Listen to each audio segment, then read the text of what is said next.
그리고 많은 분들이 저한테 베타 버전을 사용하는데 문제가 없는지 물어보시는 분들이 많은데요. 이 부분도 제가 이야기를 해드리도록 하겠습니다. 안녕하세요. 빠르게 테크 소식 그리고 애플 소식을 전해드리고 있는 이프입니다. 지난 WWDC 23 행사를 통해서 제가 현장에서 소식을 전해드린 것처럼 애플이 iOS 17, iPadOS 17 그리고 스누피 워치페이스 등을 만날 수 있는 워치OS 10 그리고 맥OS 소노마를 공개를 했죠. 그리고 정말 많은 분들이 이 버전들의 공개 베타 버전, 즉 일반 유저분들이 사용할 수 있는 베타 버전의 배포를 기다리셨을 것 같은데요. 바로 오늘 새벽에 이 버전들이 정식적으로 배포되었습니다. 개발자 베타 버전을 기준으로 하면 iOS 17 베타 3 버전 2 버전이 이번 공개 베타 버전과 동일한데요. 과연 이런 iOS 17, iPadOS 17 등의 애플 베타 프로그램을 설치할 땐 어떻게 설치를 할 수 있는지, 그 과정에서 또 유의해야 되는 점은 어떤 건지 소개를 해드리고, 그리고 iOS 17과 iPadOS 17, watchOS 10 그리고 macOS 14에서 주요하게 변화된 부분은 어떤 부분들이 있는지 제가 지금부터 소개를 해드리도록 하겠습니다. 먼저 애플 베타 소프트웨어 프로그램을 설치하는 방법부터 소개를 해드리도록 하겠습니다. 애플 베타 소프트웨어 프로그램은 일반 유저분들도 새로운 OS들을 좀 더 빠르게 만나볼 수 있도록 애플이 제공하고 있는 프로그램입니다. 이 프로그램 정식 프로그램이기 때문에 일반 유저분들 모두 가입을 해서 사용을 하실 수 있는데요. 아직 가입하지 않으신 분들은 아래 제가 더보기에 남겨둔 링크 등을 이용해서 가입을 하신 후에 사용하실 수 있습니다. 자, 애플 베타 프로그램 사이트에 들어오시면 아직 회원가입이 되어 있지 않으신 분들은 회원가입을 해주시면 되고요. 로그인을 끝내게 되면 여기 시작하기라는 메뉴가 있습니다. 이 시작하기 메뉴에 들어가게 되면 베타 소프트웨어 가이드락에서 어떤 부분을 참고하면 좋을지 이렇게 내용들이 있고, 각 디바이스에서 접속을 하신 후에 iOS 같은 경우는 여기서 이 아래쪽으로 내리게 되면 시작하기에서 iOS 기기를 등록하라고 되어 있죠. 여기서 등록하기를 선택을 해주세요. 여기서 베타 업데이트 켜기라는 걸 이렇게 눌러주시면 여러분들이 베타 업데이트를 하실 수 있습니다. 예전에는 저희가 사파리를 통해서 이러한 베타 프로그램을 사용할 수 있는 프로파일이라는 걸 다운로드 받아서 설치를 할 수 있었는데요. 이제는 달라졌습니다. 이제는 소프트웨어 업데이트 메뉴, 여러분들이 일반적으로 소프트웨어 업데이트하는 메뉴에 가게 되면 이 베타 업데이트라는 걸 선택을 할 수 있는데요. 저는 개발자로 등록되어 있기 때문에 개발자 베타도 이렇게 선택을 할 수 있지만, 일반 유저분들은 여기서 iOS 17 퍼블릭 베타를 선택을 하시면 이번에 배포된 공개 베타 버전을 설치를 하실 수 있는데요. 그런데 업데이트 하시기 전에 꼭 하나 해주실 필요가 있는 게 있습니다. 바로 여러분들이 이렇게 디바이스를 사용하다가 OS를 업데이트를 했는데 제가 생각했던 것보다 베타 버전은 버그가 많구나 해서 돌아가고 싶으실 수가 있잖아요. 그렇기 때문에 가능하면 현재 사용하고 있는 제품들을 먼저 백업을 해주실 필요가 있는데요. 아이폰 같은 경우는 맥이나 노트북에 연결해서, 윈도우 노트북 같은 경우는 아이튠즈를 이용을 해서 백업을 꼭 해주시고요. 그렇게 백업을 하셔야 원복하고 싶으신 경우도 원복을 하실 수 있기 때문에 백업을 하신 후에 업데이트를 하시는 게 좋습니다. 그리고 앞에서 이야기를 해드린 것처럼 많은 분들이 저에게 이 베타 버전을 사용할 때 문제가 없는지 물어보시는 분들이 많은데요. 제가 개발자 버전들을 사용을 하고 있는데 베타는 분명 베타입니다. 실제 사용할 때 가끔씩 문제를 경험하고 있기도 하고요. 그리고 배터리 타임 같은 경우도 지금 베타 3 같은 경우는 상당히 안정화가 되긴 했는데 일반 버전을 사용했을 때보다는 누수가 좀 있을 수 있기 때문에 이런 부분은 유념을 해주실 필요가 있고요. 뱅킹 같은 경우는 제가 사용하고 있는 은행들은 문제없이 사용을 하고 있어요. 그런데 증권, 삼성증권 같은 경우는 이 로그인이 안 되더라고요. 그렇기 때문에 이런 문제가 발생할 수 있다는 점은 참고를 하시면 좋을 것 같고, 다행히 예전에는 네이버 등을 사용할 때 이미지 등의 배경이 이렇게 하얀색으로 나오는 그런 문제가 있었는데 이제는 그런 문제는 없이 사용을 하고 있고, 바로 오늘 새벽에 스레드가 업데이트가 되어서 이제는 이미지를 첨부할 때 문제없이 튕기지 않고 첨부를 할 수 있게 되었다는 점도 달라진 부분이고 해서 저는 아주 큰 문제 없이 사용하고 있고, 워치OS 같은 경우에도 저는 iOS보다 워치OS 10이 좀 더 안정적인 것 같아요. 그래서 워치OS도 문제 없이 잘 쓰고 있고, 아이패드나 맥 같은 경우도 지금 제가 뭔가 작업을 하는데, 특히 파이널 컷 프로 등이 이게 맥OS에서 안 되면 안 되잖아요. 파이널 컷 프로도 잘 되고 있기 때문에 저는 문제없이, 큰 문제없이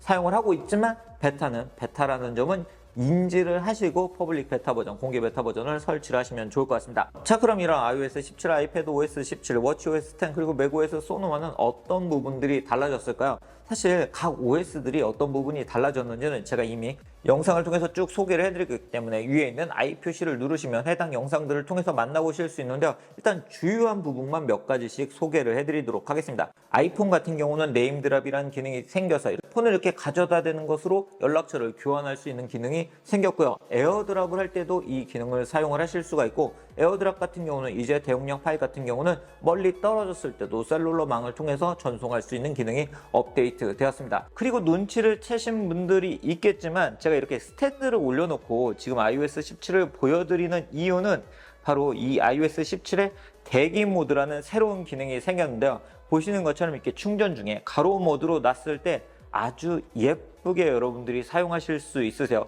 이 화면 같은 경우는 이런 식으로 스와이프를 해서 여러분들이 다양하게 변경을 하실 수도 있고요. 자, 이런 식으로 오른쪽으로 스와이프 하게 되면 다양한 위젯을 설정하는 형태로도 사용하실 수 있습니다. 제가 iOS 17에서 가장 만족하는 기능 중에 하나가 바로 이런 스탠바이 기능이라고 할 수 있는데요.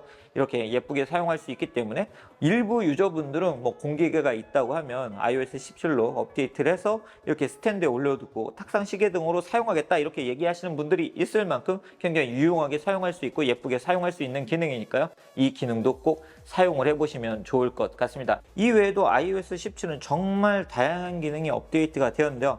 전화를 받기 어려울 때 상대방이 음성으로 남긴 실시간 음성 메시지를 메시지 텍스트로 볼 수 있는 기능이 업데이트가 되었고요. 그리고 메시지를 보낼 때 이렇게 스티커 등을 만들 수 있는 기능 등 이런 UI도 변경이 되었고, 스티커도 다양하게 여러분들이 만들어서 사용을 하실 수가 있고요. 그리고 음성 메시지를 보내면 자동으로 텍스트로 표시되는 기능도 이번에 업데이트가 되었습니다. 그리고 iOS 17 전용 잠금화면과 배경화면도 추가를 해서 사용을 하실 수가 있고요. 그리고 음악 플레이 화면도 보시는 것처럼 이렇게 달라진 걸 볼 수가 있죠. 이처럼 다양한 부분들이 달라졌기 때문에 여러분들이 iOS 17로 공개 베타 버전으로 업데이트를 해서 이런 기능을 만나보시면 좋을 것 같고요. 이런 iOS 17 같은 경우는 아이폰 XR 그리고 아이폰 SE 2세대 모델부터 업데이트를 해서 사용하실 수 있으세요. 다음으로 아이패드 같은 경우는 보시는 것처럼 좀 더 예뻐졌고요. 그리고 이제는 실시간 현황 등의 기능을 아이패드에서 사용할 수 있고, 이제는 아이패드의 잠금 화면을 꾸밀 수 있는 기능이 생겼기 때문에 아이패드를 더 예쁘게, 그리고 잠금하면서도 다양한 위젯 등을 설정해서 사용할 수 있게 되었다는 점이 바로 아이패드가 달라진 점이라고 할 수 있습니다. 아무래도 아이패드 같은 경우는 화면이 좀 더 크기 때문에 이런 잠금 화면을 꾸밀 때 더 예쁘게 사용할 수 있고 좀 더 활용도 좋게 사용할 수 있는데요. 이런 식으로 아이폰에서 사용할 때에 비해서도 이렇게 더 멋지게 사용할 수 있고, 다양한 위젯도 여기에 추가를 하실 수가 있고요. 다양한 배경화면들을 제공하고 있기 때문에 여러분들이 거기에 맞는 배경화면을 설치를 해서 이렇게 다양하게 여러분들이 설정해서 사용을 해보시면 좋을 것 같습니다. 그리고 위젯 같은 경우도 상호작용을 하는 등 아이패드에서도 iOS 17에서 업데이트된 메시지 기능 등 다양한 부분이 업데이트 되었기 때문에 아이패드를 사용하시는 분들도 아이패드 OS 17로 업데이트를 해서 공개 베타 버전으로 업데이트를 해서 사용을 해보시면 좋을 것 같네요. 그리고 애플워치는 정말 많이 달라졌습니다. 이번 애플 OS 업데이트에서 가장 달라진 게 바로 애플워치라고 할 수 있는데요. 일단 기본적으로 스누피 워치페이스와 팔레트 워치페이스가 업데이트가 되었죠. 특히 스누피 워치페이스 같은 경우는 정말 애니메이션이 너무너무 다양합니다. 그렇기 때문에 워치OS 10으로 업데이트 하시는 분들은 아마도 스누피 워치페이스를 사용하시는 분들이 정말 많을 것 같고요. 이렇게 움직이는 정말 다양한 애니메이션들이 적용되어 있기 때문에 제가 못 본 애니메이션도 있을 것처럼 정말 애니메이션이 정말 많습니다. 그리고 팔레트 워치페이스도 이렇게 시간, 시침과 이렇게 분침과 초침 등에 따라서 예쁘게 변화를 해서 사용할 수 있기 때문에 이 워치페이스도 인기 있는 그런 워치페이스가 될 것 같네요. 자, 저는 그렇지만 스누피 워치페이스가 지금은 더 좋습니다. 그리고 애플워치를 사용하는 방법이 정말 많이 달라졌는데요. 제어센터 같은 경우는 저희가 예전에 이렇게 위로 올려서 사용했죠. 그런데 이 UI가 이제는 이렇게 스마트 스택을 사용하는, 여러분들이 필요한 그 시간에 필요한 다양한 기능들을 만날 수 있는 걸로 변경이 되었어요. 그렇기 때문에 이렇게 위젯들을 여러분들이 설정을 해서 사용을 하실 수도 있으세요. 자, 여기 이렇게 이 부분을 빼거나 해서 사용하실 수도 있고, 플러스를 눌러서 추가를 해서 여러분들이 사용을 하실 수도 있고요. 그럼 제어센터는 어떻게 가냐? 제어센터는 이젠 이 사이드 버튼을 한번 누르게 되면 이렇게 제어센터를 여러분들이 열어서 설정을 하실 수가 있고요. 그리고 제어센터가 사이드 버튼에 매핑이 되면서 이제는 애플페이를 설정하는 이 UI도 조금 달라진 걸 볼 수 있죠. 애플페이를 실행하는 UI가 이런 식으로 날아오는 형태로 변경이 되었고요. 그리고 모든 앱들을 볼 수 있는 이 격자 보기에 이런 UI가 이런 식으로 달라졌습니다. 그렇기 때문에 앱들을 이제는 좀 더 제가 예전에도 위치를 대충 기억을 하고 찾긴 했지만 이제는 좀 더 쉽게 찾을 수 있기 때문에 이런 격자 보기가 달라졌다는 점도 이번 애플워치의 주요 변화 중에 하나라고 할 수 있고요. 스누피 워치페이스가 저를 계속 이렇게 웃게 해주는 그런 역할을 하고 있고, 그리고 앱들이 이제 좀 더 큰 화면으로 볼 수 있게 되었네요. 날씨 같은 경우는 와, 이렇게 지금 비가 오고 있네요. 이런 식으로 좀 더 크게 볼 수가 있고요. 음악 같은 경우도 UI가 기존과 달라져서 이렇게 앨범 아트도 보면서 사용할 수 있는 형태로 변경이 되었고, 각 앱들을 실행을 해보면 디스플레이를 좀 더 넓게 사용할 수 있게 변경되었다는 걸 확인을 해보실 수 있을 것 같습니다. 이런 식으로 애플워치는 정말 다양한 부분이 변경되었고, 제가 사용했을 때 애플워치는 큰 문제 없이 제가 지금 사용을 하고 있기 때문에 애플워치를 사용하시는 분들은 워치OS 10으로 업데이트를 해서 만나보시는 것도 좋을 것 같습니다. 마지막으로 맥OS 같은 경우도 예뻐졌다는 점이 일단 특징이라고 할 수 있습니다. 화면 보호기는 물론이고 배경화면 등이 상당히 예뻐졌기 때문에 여러분들이 다양한 배경화면을 설정해서 사용을 하실 수가 있고요. 그리고 위젯을 이제는 이렇게 바탕화면에 두고 사용할 수 있는 기능이 추가되었기 때문에 이제는 위젯 활용도가 업데이트가 되었습니다. 특히 이러한 배경화면 중에 이렇게 움직이는 배경화면들이 있기 때문에 그런 배경화면을 적용해서 사용하시면 잠금화면 등을 사용할 때도 더 예쁘게 사용하실 수 있고, 위젯 같은 경우는 이 부분을 이렇게 누르면 새로운 기능이라고 해서 이렇게 소개가 되어 있는 걸 볼 수 있죠. 다양한 위젯들을 여러분들이 여기서 선택을 해서 바탕화면에 두고 사용을 하실 수가 있고, 이렇게 위젯을 사용하게 될 때 뭔가 좀 방해가 되지 않을까 이렇게 걱정을 하시는 분들도 있을 것 같은데, 자, 이런 식으로 다양하게 두고 사용을 하실 수가 있고요. 자, 만약에 여기서 여러분들이 뭔가 창을 사용한다고 하면, 자, 이렇게 위젯이 이렇게 음영 처리 되기 때문에 방해 없이 여러분들이 이 컨텐츠에 집중을 하면서 사용을 하실 수 있습니다. 이외에도 맥OS 같은 경우도 메시지 부분 등 다양한 부분이 업데이트가 되었기 때문에 다른 내용들은 위에 I 표시를 눌러서 만나보시면 좋을 것 같습니다. 네, 오늘 이렇게 애플의 새로운 OS들을 좀 더 빠르게 만나볼 수 있는 공개 베타 배포 소식과 함께 어떤 부분들이 달라졌는지, 그리고 어떻게 업데이트를 해야 되는지, 그리고 업데이트 하실 때 유의할 점은 무엇인지 소개를 해드렸습니다. 아마도 많은 분들이 기다리셨던 버전이기 때문에 바로 오늘부터 설치를 해서 사용하시는 분들이 많을 것 같아서 제가 이렇게 영상으로 좀 더 빠르게 소개를 해드렸는데요. 많은 분들이 기다리신 영상인 만큼 제 영상이 여러분들께 도움이 되었으면 좋겠습니다. 이러한 새로운 애플의 OS들은 올 가을에 정식적으로 업데이트가 될 예정이고요.